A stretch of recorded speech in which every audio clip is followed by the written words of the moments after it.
여러분과 함께 할 줄로 믿습니다. 양옆 앞뒤로 반갑습니다. 인사 좀 나눌까요? 예.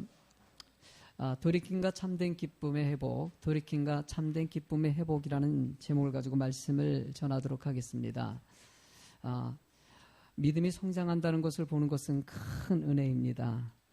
가끔 저는 제 방에서 아이들이 자꾸 와서 노는 것을 참 좋아해가지고 어느 날은 이제 앨범을 이렇게 참 사진들을 보는데 아이들이 어렸을 때 모습이 보이는 거예요. 저희 교회가 8년이 됐으니까 개척하고 제 방에 왔던 아이들이 있었거든요.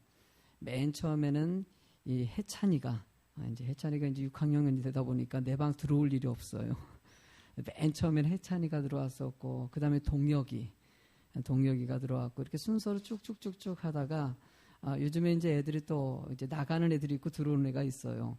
근데 한 번은 이 동혁이가 있는 상황에서 동혁이가 아기를 데리고 온 거예요. 그러니까 애가 막 와가지고 내 서랍을 뒤지고 막 그래요. 그랬더니 동혁이가 옆에서 딱 하는 소리가 뭐라 그러냐면은 나도 그럴 때가 있었지. 나도 그럴 때가 있었지. 그러는 거예요. 그러면서 이제 자기가 또 안다는 거예요. 저 밑에 뭐가 있다? 뭐 그러면서 가르쳐주고 막 이렇게 하는 거예요. 애들이 잘하는 걸 보는 것은 큰 은혜입니다. 애들이 커가지고 누군가를 자기가 또 가르쳐주고 하는 모습을 보면서 야, 언제 이렇게 컸을까라는 생각을 해요. 신앙생활하면서 우리 성도님들의 또 믿음도 보지 않습니까? 믿음이 성장하는 성도들의 모습을 볼 때 또 이 목사도 얼마나 기쁜지 몰라요.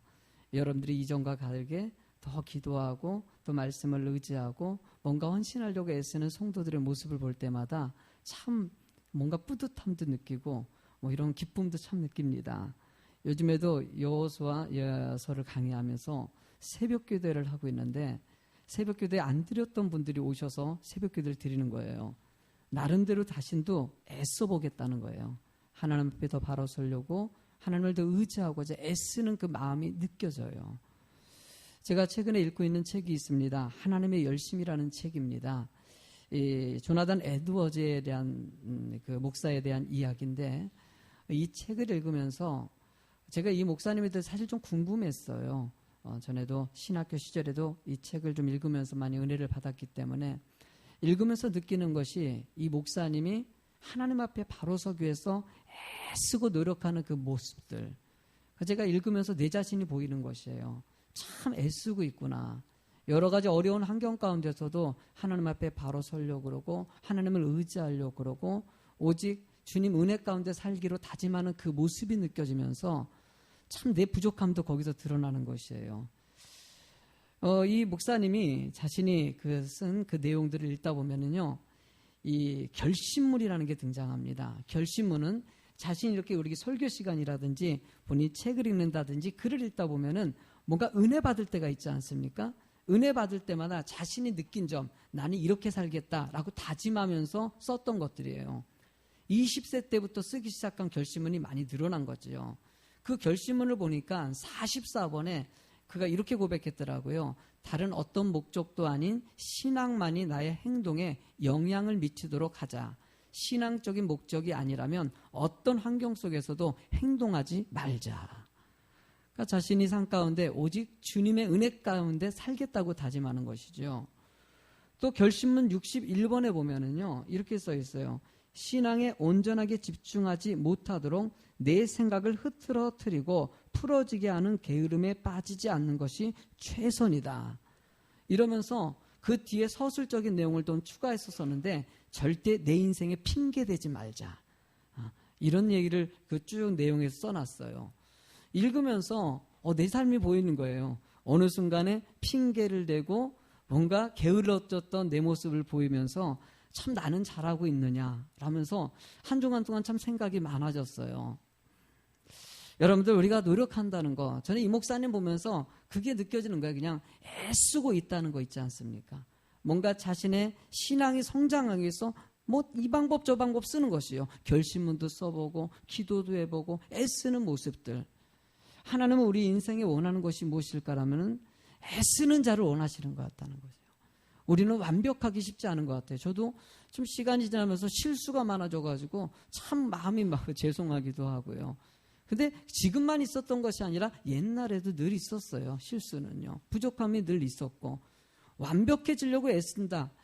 그러나 우리는 완벽해질 수 없으면 완벽해지도록 애쓰는 자가 되는 것을 하나님이 원하신다는 거예요. 이스라엘 백성들의 모습들, 하나님이 가나안 땅에 큰 축복을 주지 않았습니까? 그 땅에 들어갔을 때 그들은 너무나 기뻐했어요. 애굽에서 종된 인생을 살았다가 여러분들 정착된 땅에서 농사를 짓고 나라를 이룬다는 거 얼마나 큰 은혜입니까? 그때 하나님께서 모세를 통해서 여호수아를 통해서 끊임없이 하신 말씀이 있습니다. 하나님의 말씀을 의지하라는 거예요. 말씀을 의지했을 때 너희에게 형통함이 임할 것이라고 얘기했어요. 그러나 그들은 그 말씀만을 바라봤어야 되는데 어느 순간에 유혹에 빠지지 않습니까? 우상 숭배하지 말아야 되는데 우상을 바라보고 다른 것들을 바라보는 순간 그들의 삶이 조금씩 흐트러지기 시작해서 결국은 아모스 선지자를 통해서 얘기하는 내용은 뭡니까? 이 땅에 너희들의 제약이 만연되어져 있다는 것이에요. 이때 회개하지 아니하면 이 땅은 멸망해버리고 만다는 거예요. 그들이 돌이키지 않아서 결국 이스라엘과 유다는 멸망하고 만다는 얘기입니다. 하나님 이 땅이 회복되길 원하십니다. 여러분들을 사용하시고 여러분들의 믿음 안에서 더 열심히 주님께 영광 돌리며 사는 자가 되길 원하신다는 거예요. 오늘 우리 인생을 돌이키고 오늘 본문의 말씀같이 제목같이 좀 돌이키고 그리고 하나님이 주신 참된 기쁨, 세상적인 기쁨을 배제하기 위해서 참된 자를 놓는 것이에요. 참된 기쁨을 회복할 수 있는 여러분들의 시간이 될 줄로 믿습니다. 우리가 첫 번째로 말씀을 앞세우는 성도가 되길 바랍니다. 말씀을 무엇보다도 말씀을 앞세우는 것이에요. 새끼 고양이가 엄마 앞에서 꼬리를 잡으려고 팽팽팽팽 계속 도는 거예요. 엄마 고양이가 답답했는지 고양이에게 물어봤어요. 아기야 왜 이렇게 자꾸 도냐고 그랬더니 나는 저 꼬리를 꼭 잡아야 되겠다고. 꼬리 잡으려고 하는데 잘 안 잡힌다고. 엄마 고양이가 새끼 고양이에게 얘기했어요. 얘야 꼬리를 잡으려고 애쓰지 말아라. 그냥 네가 앞을 바라보고 가기만 하면은 꼬리는 저절로 따라온단다. 이렇게 얘기해 줬다고 합니다. 여러분들 우리 인생에도 내 문제 때문에 너무나 갈등하고 왜 이런 일이 벌어지지? 왜 이렇게 힘들까? 막 이런 갈등하고 고민하는 순간이 얼마나 많이 있습니까? 하나님이 우리들에게 원하는 건 무엇이겠습니까? 하나님만 바라보고 가는 자를 원하시는 거예요. 오직 주님만을 바라봤을 때 거기서 길이 열려지고 풀어지는 역사를 경험하는 자가 되길 원하신다는 거예요. 여러분 본문의 말씀 가운데 아모스 선지자가 얘기한 것은 하나님 말씀만 좀 바라보고 보는데 왜 세상 바라보냐 이거예요. 왜 우상에 보고 왜 환경이 매여 사냐 이거죠. 너희들이 자꾸 이렇게 살다 보니까 어느 순간에 우리 삶이 악해지고 폐역해진 이 세상을 향해서 나중에 이것을 돌이키지 못할 때가 온다. 그때가 되면 본문의 14절 말씀에는 이렇게 얘기합니다. 빨리 다른 박질을 하는 자도 도망할 수 없고 강한 자도 자기 힘을 낼 수 없으며 용사도 자기 목숨을 구할 수 없다라고 얘기합니다. 어떠한 것으로도 심판을 막을 수 있다는 것이 아니라는 거예요. 마지막 때는 우리가 어떤 방법으로 물질로 막을 수 있는 것도 아니고요. 명예로 막을 수 있는 것도 아닙니다. 힘으로 막는 것이 아니라 하나님은 지금 이 순간에 깨닫는 자가 되기를 원하신다는 거예요. 자기를 돌아봐서 자기를 헤아리는 자가 되기를 원하시고 회개하는 자를 찾으신다는 거예요. 조나단 에드워즈가 참 이렇게 하는 미국에서 이 대각성 기도운동을 벌인 아주 위대한 목사님으로 남거든요. 우리나라에는 평양 대각성운동 길선주 목사님이 계시지 않습니까? 뭔가 하나님 앞에 회개운동을 벌이고 내 자신이 하나님 앞에 올바로 설 수 있도록 뭔가 방향을 잡고 노력하는 모습들. 하나님은 지금도 우리들에게 요청하는 것이죠. 말씀을 통해서 좀 깨달으라는 것이죠. 이렇게 살지 말고 조금 더 하나님을 바라보자. 뭐 이런 의미를 담고 있는 것이죠. 아모스 선지자가 지난주에 얘기한 것 같이 8개 나라 중에서 8개 나라의 멸망을 얘기하면서 6개 나라 이방 나라에 대해서 멸망을 선포했어요. 오늘은 2개 나라 유다와 이스라엘의 멸망을 얘기하는 거예요. 이러면서 먼저 이스라엘을 향해서 유다를 향해서 뭐라고 얘기하냐면은 4절 말씀을 읽어볼까요? 여호와께서 이와 같이 말씀하시되 유다의 서너 가지 죄로 말미암아 내가 그 벌을 돌이키지 아니하리니 이는 그들이 여호와의 율법을 멸시하며 그 율례를 지키지 아니하고 그의 조상들을 따라가던 거짓 것에 미혹되었음이니라 라고 얘기합니다. 여러분들 어느 순간에 율법을 중심으로 살아야 될 민족이 율법을 멸시해버렸다는 것이에요. 율법을 전혀 생각하지 않아요. 율례를 지키지 않고 하나님의 은혜 가운데 삶을 살지 않습니다. 조상들에 따라가던 거짓 것, 이게 우상 숭배하는 전통을 계속 이어가고 있다는 것을 얘기합니다. 우상 숭배를 얘기하는 것이죠. 이런 삶을 살아가면서도 깨닫지 못하는 이스라엘 백성들의 모습들을 탄식하면서 고백하는 것이에요. 하나님은 우리가 말씀을 멸시하는 것이 아니라 말씀만을 바라보고 사는 자가 되길 원하시는 거예요. 여러분들, 말씀이 중심입니다. 여러분, 우리 청년 집회 때가 늘 떠올라요. 인천대학교에서 CCC 청년 축제할 때 비가 억수같이 쏟아지는데 거기서 갑자기 집회가 열렸어요. 많이 안 나올 줄 알았었는데 제가 학생들 나갔더니 학생들이 많이 나와 있는 거예요. 거기서 학생들이 무릎을 꿇고 갑자기 기도하기 시작했어요. 그때 앞에서 사회자가 외치는 말이 있었어요. 계속적으로 외쳐요. 오직 예수. 오직 예수. 앞에서 목사님이 오직 하면은 예수. 오직 예수. 한번 해볼까요? 오직 예수. 오직 예수. 오직 예수. 막 이러니까 막 청년들은요, 이게 약간 애들이 흥분하고 막 더 하나를 바라고 그러면서 막 한 명이 또 손을 들기 시작하니까요, 갑자기 손을 들고 예수 막 그러는, 얼마나 비가 막 쏟아지는데 앞에서 그러면서 기도 운동이 벌어지는데 한번 두 손 놓고 해볼까요? 한번 해봐요. 주님을 향해서 예수라고 하면 모세가 손을 든 것 같이 한번 해봐요. 여러분들 한번 들어보세요. 한번 해보죠. 오직 예수. 한 번 더. 오직 예수. 감사합니다.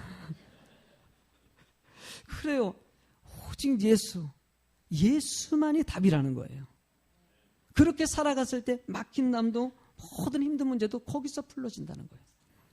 여러분, 갈라디아서 2장 20절 말씀에 보면은요, 내가 그리스도와 함께 십자가에 못 박혔나니 그런즉 이제는 내가 사는 것이 아니고 오직 내 안에 그리스도께서 사는 것이다. 이제 내가 육체 가운데 사는 것은 세상이 육체를 바라보고 사는 것이 아니라 나를 사랑하시고 자기 자신을 버리신 하나님의 아들을 믿는 무엇을 위해서? 믿음 때문에 사는 것이라고 얘기해요. 우리는 예수 그리스도의 십자가를 바라보라는 거예요.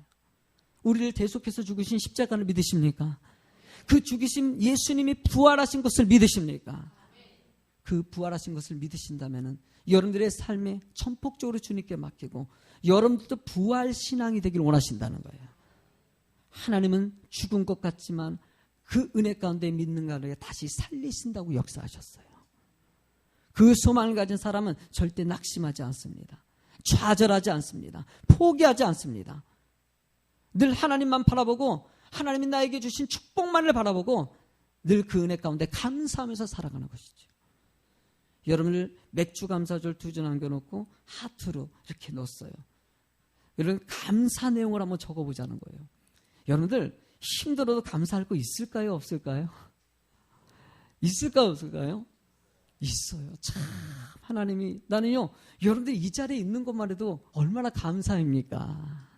아멘. 저는요, 이 자리에 이렇게 서 있는 것도 정말 감사하고, 여러분들 만난 것도 감사하고요, 밥을 먹는 것도 감사하고요, 찬양할 수 있는 입술 주신 것도 감사하고요, 새벽에 기도하면서 함께 시작하는 것도 큰 감사이고요. 여러분들의 삶에도요, 하나님의 은혜를 생각해 보십시오. 일단 구원 백성 되신 것을 감사하는 여러분 되시기 바랍니다. 그럴 때 믿는 성도들에게는 우선순위가 정해지는 것이에요. 오직 주님만이 우선순위가 된다는 거예요. 그래서 성경의 마태복음 6장 33절 말씀에 뭐라고 써있냐면, 그런즉 너희는 먼저 그의 나라와 그의 의를 구하라. 그리하면 이 모든 것을 너희에게 더하시리라. 여러분들 하나님이 채워주십니다. 여러분들의 갈급한 마음도 사람의 방법으로 뭐 세상의 아름다운 선물 가지고 좋은 것으로 채워지는 것이 아니에요. 하나님이 채우실 때 그것이 진정한 기쁨이 될 수 있다는 거예요. 여러분들 리처드 코치가 쓴 책 중에서 보면요, 80-20법칙이라는 책이 있어요. 이런 책들은 참 읽어보면 참 유익이 될 것 같아요. 이 책의 내용을 보면요, 현명한 사람은 적게 일하고 많이 거둔다는 것이에요. 그러니까 작은 일을 했는데 큰 효과를 거둘 수 있다는 것을 표현하는 내용이에요. 여러분, 우리 인생에도요, 정말 중요한 일들이 있어요. 저는 얘가 요즘에 느껴지는 게 뭐가 되면 새벽 기도가 참 중요하게 느껴져요. 새벽 기도에 불과 짧은 시간이지만 그 짧은 시간이 하루의 영성을 이끌어갑니다. 삶을 이끌어가는 것이에요. 예배 드리는 거 정말 짧은 시간이 될 수 있어요. 1시간 반, 이 짧은 시간인데도 불구하고 여러분들이 이 말씀을 통해서 한 주간의 능력을 얻고 은혜 가운데 사는 것이 아닙니까?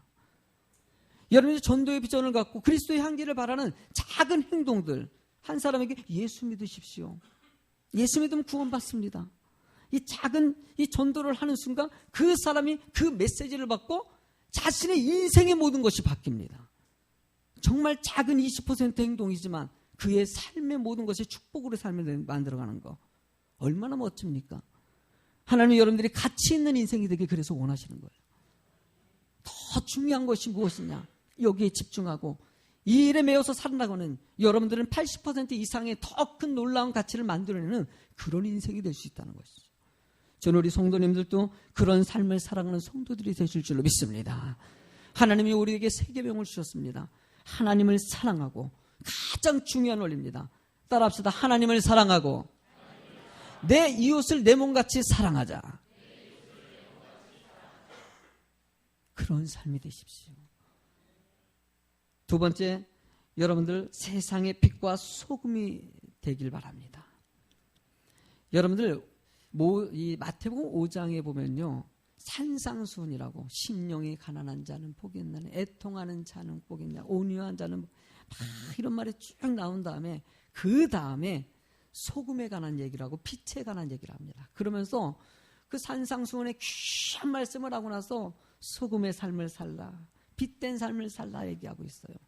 빛이 어떤 것입니까? 어두운 것을 밝히는 것이에요. 그게 빛이에요. 이 세상이 어두워져 가는 것을 빛으로 여러분들이 밝히시라는 것이에요. 그러니까 여러분들이 가는 곳에 어둡고 침울하고 힘든 것들이 밝아져서 기쁨과 희망으로 변화될 줄로 믿습니다.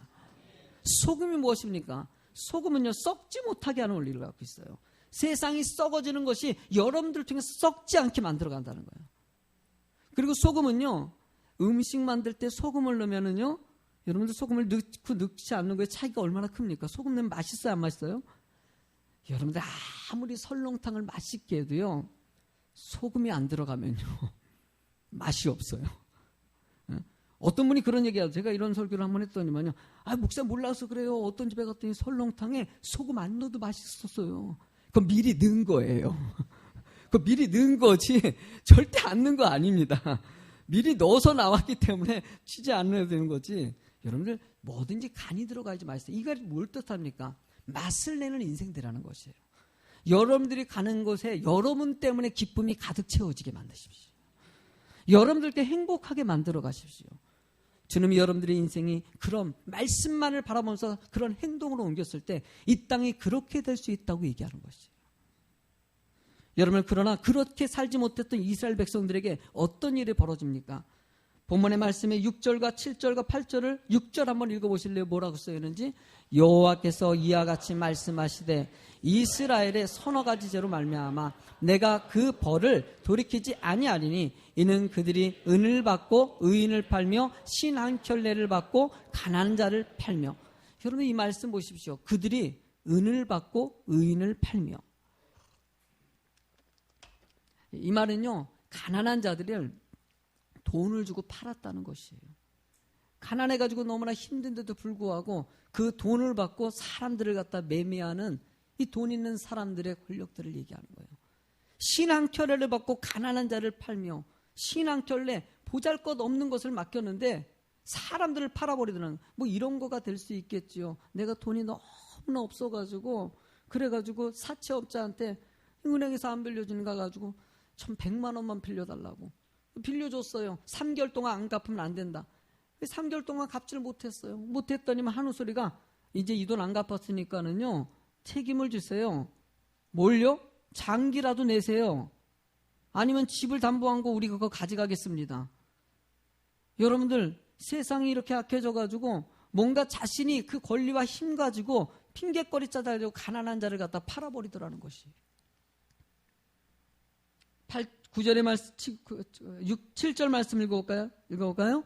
힘없는 자의 머리를 티끌먼지 속에서 발로 밟고 연약해진 굳게 하며 아버지와 아들이 한 젊은 여인에게 다녀서 내 거룩한 이름을 더럽히며. 앞에 말씀에 뭐라고 써 있습니까? 힘없는 자의 머리에 티끌먼지 속에서 발로 밟고.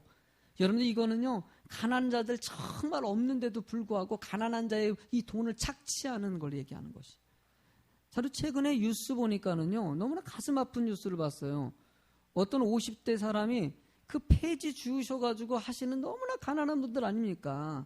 이런 분들에 가가지고요, 아파트에 폐지 줍는 것을 갖다가 자신이 그 연결해 주겠다고 속이고 10만 원에서 25만 원 해가지고 1000만 원이 넘는 분을 갖다가 56명의 이 할아버지 할머니를 속인 거예요.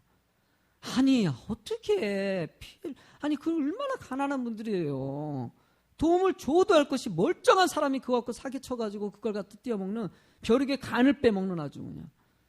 세상은 늘 이렇다는 것이에요. 이런 부분이 있어요 없어요? 이 땅에도요. 이런 분들이 많이 되어 있다는 것이에요. 연약한 자의 길을 굳게 만들고 힘들고 어려워도 하나님 은혜 가운데 살겠다고 다짐하는 사람들을 악한 길로 이끌어가는 것을 표현하는 것이에요. 부모가 자식이 여러분들 한 여자 그 음란한 일을 갖다 부모가 자식 간에 같이 하고 있다는 이 현실이요.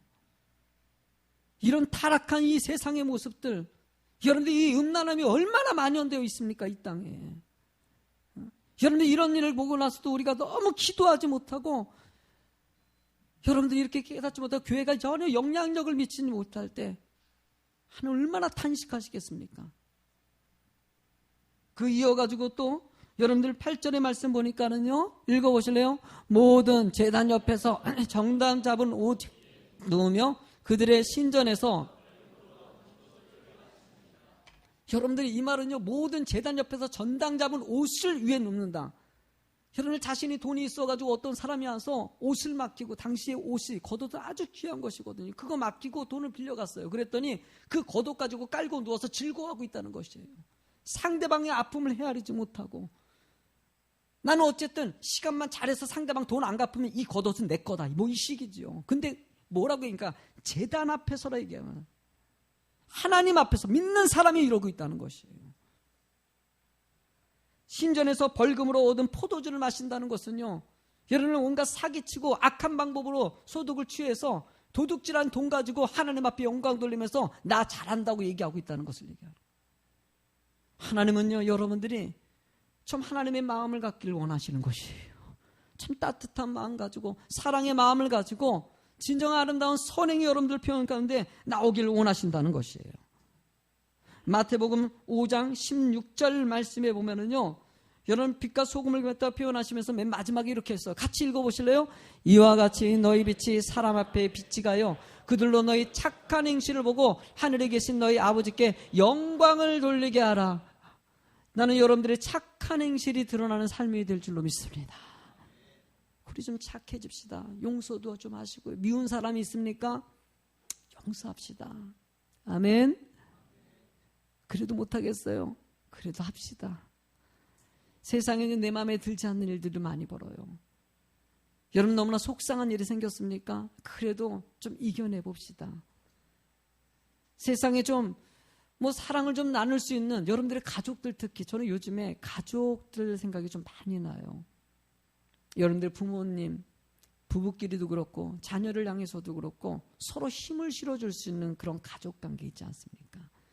남편에게도 당신이 최고야 라고 좀 얘기해 주세요. 아멘. 이거 여자분들만 아멘. 여자분들도 남자분들도 참 아내 얼마나 가정에서 수고하고 했습니까? 여러분들 빨래하고 쉬운 거 아니면 애들 챙기고 밥하고 때로는 맞벌이 하는 분들도 있어요. 이것저것 다 챙겨야 되는데 당신 정말 고맙다, 수고한다 이런 얘기도 좀 해줘야 되는 것이고요.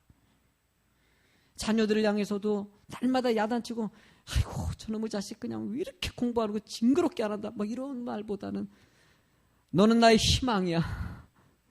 나도 이제 이게 나는 내가 이렇게 설교하면서도요, 내가 이게 제일 힘들어요. 정말 힘들어요. 이게 자식은요, 갑자기 열이 먼저 올라요. 그냥 뭐 게임을 갖다 주기장창 하고 있으면요, 그냥, 그럼 밖에서 이제, 야, 너, 알면 나는 애써서 얘기해요. 그래서, 난 아들 믿는다? 네가 알아서 해야 돼. 게임, 오량. 네. 그것도 뭐 길게도 안 해요, 그냥. 네. 들어가가지고 하면은요, 한 30분 정도 기다렸다가 문을 이렇게 보면은 계속 삐약삐약 소리가 나요. 열받죠. 그때 그냥 문을 두들기고, 야! 자식이 그냥 아빠 그렇게 얘기했으면 눈치껏 알아서 해야지. 뭐 하는 거냐? 이러고 싶은데. 꼭 참는 거예요. 참고, 그냥, 주여, 도우실 줄로 믿습니다. 도우실 줄로 믿습니다. 뭐 애를 쓰는 거 쉽지 않지요. 여러분, 그래도 축복해 줍시다. 부모님께 효도하고요. 서로는 가족 가운데 이런 커뮤니케이션이 이루어지는데 말이 점점 사라지고요. 오면은 참 여러분들 대화를 합시다. 알겠죠? 응?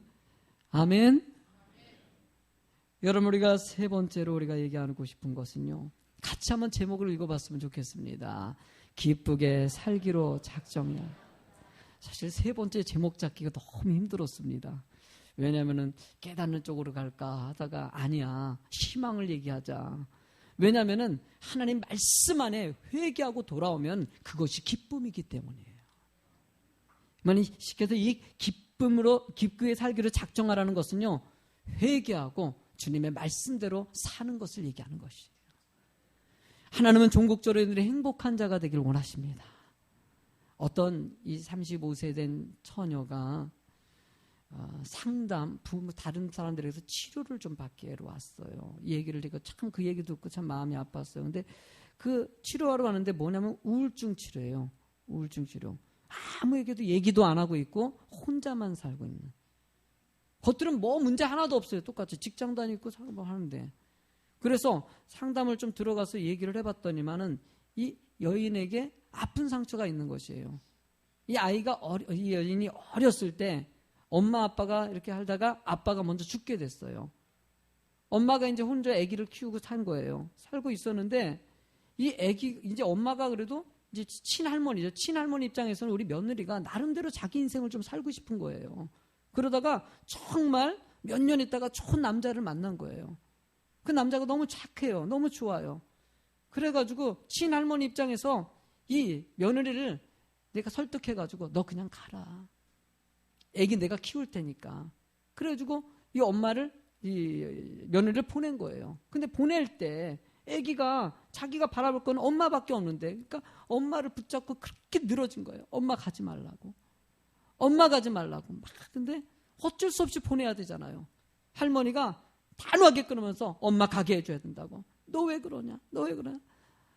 애기랑 거기서 막 울고 있다가 오죽했으면 그 애기가 거기서 기절을 해버렸어요. 기절하고 엄마는 떠나고요. 근데 묘한 거는 기절하고 애가 깨어났는데 깨어나고 나서요. 엄마를 전혀 찾질 않아요. 한마디도 안 해요. 사람들이 이상한 거예요. 애가 왜 이렇게 독하냐. 그래도 엄마 한 번이라도 찾아야 되는데 엄마 보고 싶다라고 얘기하는데 어쩌면 저 애가 저럴 수가 있느냐. 아주 독하네. 이렇게 얘기했는데 알고 보니까 이 애가 속으로 나는 엄마 없다.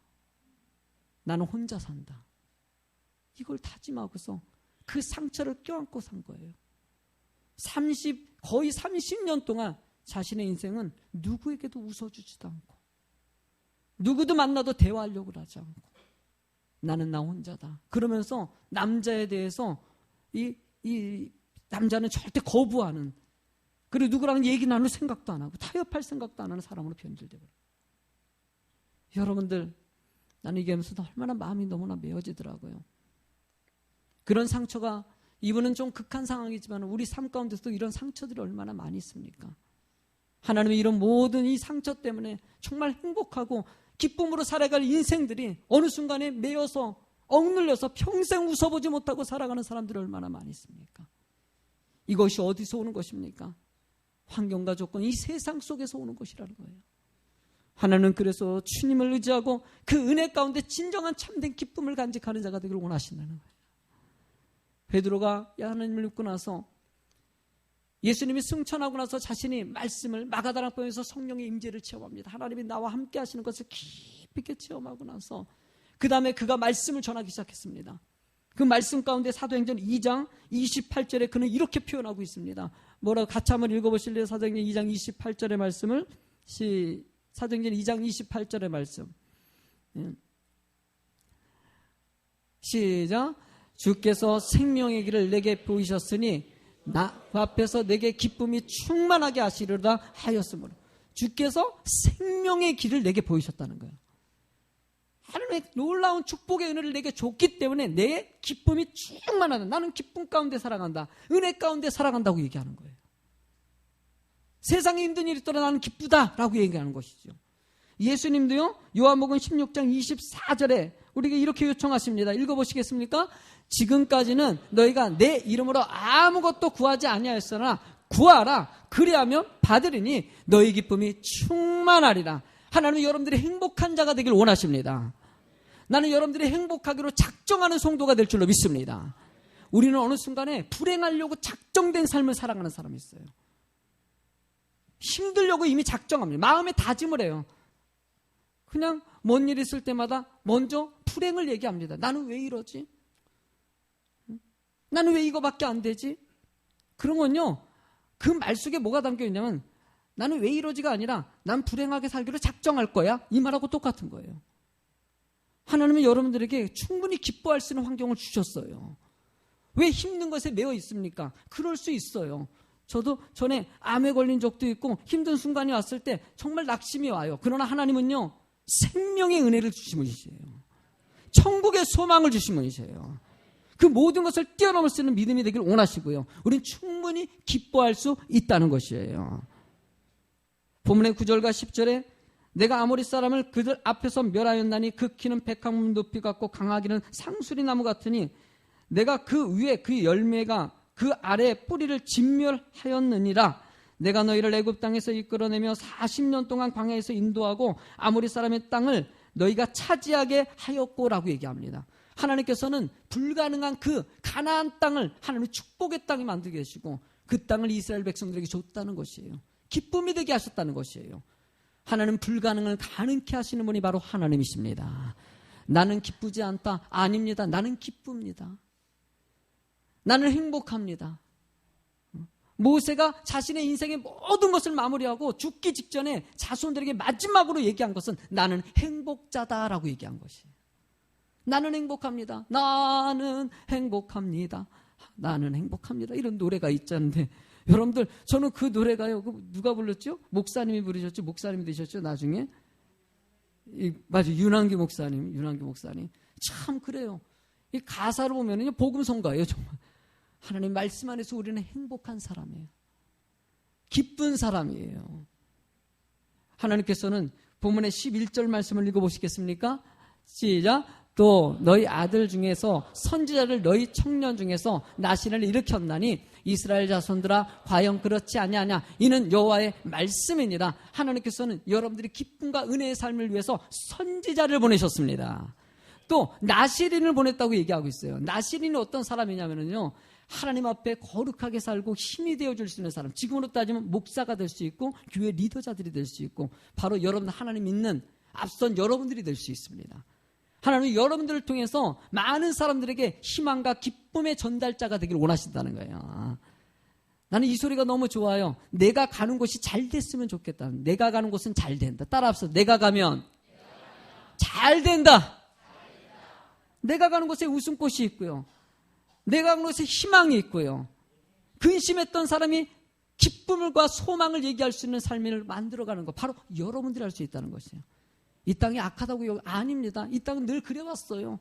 메르스 때문에 뭐 걱정하지 마세요. 이 땅은 늘 그런 일들로 가득 찬 것입니다.